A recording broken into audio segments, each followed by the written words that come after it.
بسم اللہ الرحمن الرحیم۔ سچ کڑوا ہوتا ہے۔ پاکستان میں دو لوگ بڑے اطمینان سے ہیں، غریب اور امیر۔ یہ جو درمیان والے مڈل کلاسیے ہیں، صحیح بیڑا غرق ان کا ہوتا ہے۔ یہ رکھ رکھاؤ سے لگ بھگ امیر لگتے ہیں، لیکن حالت یہ ہوتی ہے کہ گھر میں آئے روز اس وجہ سے لڑائی ہوتی ہے کہ گھی اتنی جلدی کیسے ختم ہو گئے۔ ہمارے ہاں قابل رحم اور قابل نفرت بھی دو ہی طبقات ہیں، امیر اور غریب۔ امیر قابل نفرت ہے کیونکہ اس کے پاس پیسہ ہے، اور غریب قابل رحم ہے کیونکہ اس کے پاس پیسہ نہیں ہے۔ پاکستان کا بجٹ بھی انہی دو طبقات کو مد نظر رکھ کر بنایا جاتا ہے۔ گورنمنٹ بھی انہی دو طبقات پر نظر رکھتی ہے۔ درمیان میں جو سینڈوچ بنتا ہے وہ بیچارہ مڈل کلاس ہے۔ امیر لوگ اسے غریب سمجھتے ہیں اور غریب لوگ اسے امیر۔ یہ مڈل کلاسیہ کون ہوتا ہے؟ یہ وہ ہوتا ہے جس کے پاس بظاہر امیروں والی ہر چیز ہوتی ہے لیکن سیکنڈ ہینڈ۔ اس کے پاس نسبتاً بہتر گھر ہوتا ہے لیکن کرائے کا۔ گاڑی ہوتی ہے لیکن 20 سال پرانی۔ گھر میں اے سی ہوتا ہے لیکن عموماً چلتا ایئر کولر ہی ہے۔ کپڑے صاف ہوتے ہیں لیکن چلتے کئی سال ہیں۔ گھر میں یو پی ایس ہوتا ہے لیکن اس کی بیٹری عموماً آدھا گھنٹہ ہی نکالتی ہے۔ اس کے پاس اچھا موبائل بھی ہوتا ہے لیکن استعمال شدہ۔ اس کے گھر میں ہر ہفتے پتلے شوربے والی مرغی بنتی ہے۔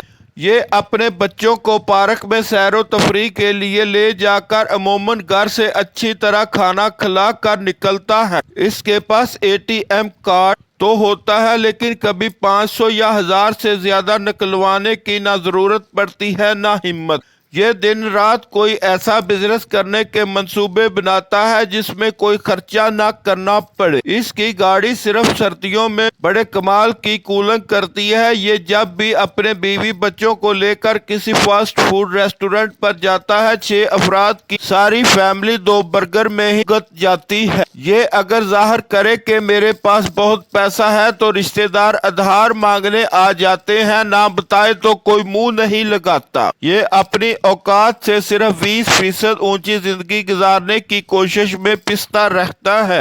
اصل میں یہ غریبوں سے بھی بدتر زندگی گزار رہا ہوتا ہے۔ اس کی ساری زندگی کمیٹیاں ڈالنے اور بھگتانے میں گزر جاتی ہے۔ پاکستان میں امیروں اور غریبوں سے کہیں زیادہ تعداد مڈل کلاسیوں کی ہے، لیکن یہ کسی کھاتے میں شمار نہیں ہوتے۔ ہمارے ہاں وہ بندہ مزے میں ہے جس کے پاس بہت سارا پیسہ ہے، یا بالکل نہیں ہے۔ جس کے پاس پیسہ ہے وہ اے سی میں سو جاتا ہے، جس کے پاس نہیں ہے وہ کسی فٹ پاتھ پر نیند پوری کر لیتا ہے۔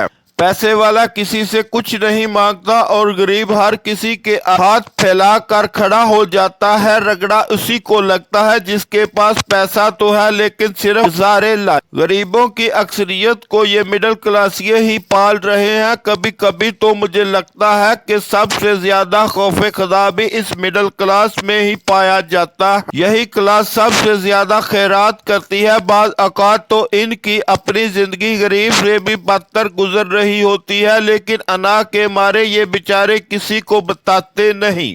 آپ نے کبھی لوئر ایلیٹ کلاس یا اپر ایلیٹ کلاس کے ٹرم نہیں سنی ہوگی۔ لوئر غریب یا اپر غریب بھی نہیں ہوتا، صرف لوئر مڈل کلاس یا اپر مڈل کلاس کا سننے کو ملتے ہیں۔ لوئر اور اپر میں کچھ زیادہ فرق نہیں ہوتا۔ لوئر والے کے پاس موٹر سائیکل ہوتی ہے اور اپر والے کے پاس پرانے ماڈل کی نیندیں دونوں کی اڑی رہتی ہیں۔ یہ عید الاضحیٰ پر قربانی کی استطاعت نہ رکھنے کے باوجود کسی اونٹ یا گائے میں حصہ ڈال لیتے ہیں۔ ان کی ساری زندگی گھر کی فالتو لائٹس آف کرنے اور بل کم کرنے کے منصوبے بناتے گزر جاتی ہے۔ یہ موبائل میں 100 روپے والا کارڈ بھی پوری احتیاط سے استعمال کرتے ہیں، اور گھر والوں کو آگاہ ہوتا ہے کہ 1 مس کال دوں تو اس کا مطلب ہے آ رہا ہوں، 2 مس کال دوں تو مطلب ہے میں ذرا لیٹ ہوں۔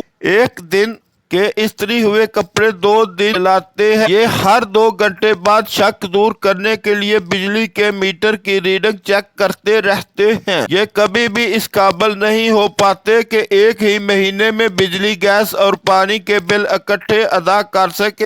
ہر ماہ کی قسطیں کروانے میں پڑے رہتے ہیں۔ ان کی اکثریت چونکہ پڑھی لکھی بھی ہوتی ہے، لہذا کسی کے آگے ہاتھ نہیں پھیلاتی۔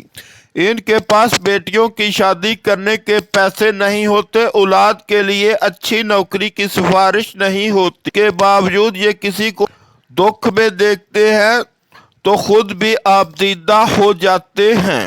ان کے گھر کام کرنے والی غریب ماسی چونکہ دیگر مختلف گھروں میں کام کرتی ہے، اس لیے رمضان میں ہر گھر سے راشن کے نام پر لگ بھگ کلو آٹے سمیت 4-5 ماہ کا راشن اکٹھا کرنے میں کامیاب رہتی ہے۔ مڈل کلاس یہ پریشان ہے کہ اپنے گھر کے لیے جو 15 دن کا راشن لائے تھے وہ تو ختم ہونے کے قریب ہے اور تنخواہ ملنے کا دور دور تک کوئی امکان نہیں ہے۔ زکوٰۃ غریبوں کو جاتی ہے، بھیک کے پیسے بھی کوئی غریب ہی لیتا ہے، فطرانہ بھی غریب کا نصیب بنتا ہے۔ لیکن غریب یہ سب لے کر بھی کوئی کام کرنے پر آمادہ نہیں ہوتا، کیونکہ اس نے طے کر لیا ہے کہ چونکہ وہ غریب ہے لہٰذا اس پر کسی قسم کی کوئی محنت فرض نہیں اور باقی سب کو چاہیے کہ وہ اسے مل جل کر پالیں۔ بیکاری وہ واحد طبقہ ہے جو کبھی کسی کو بھیک نہیں دیتا۔ آپ کسی بیکاری کو ذرا کسی کام پر لگانے کی آفر کریں، آگے سے جو سننے کو ملے گا وہ آپ بہتر جانتے ہیں۔ لیکن مڈل کلاس یہ کیا کرے؟ نہ زکوٰۃ مانگتا ہے، نہ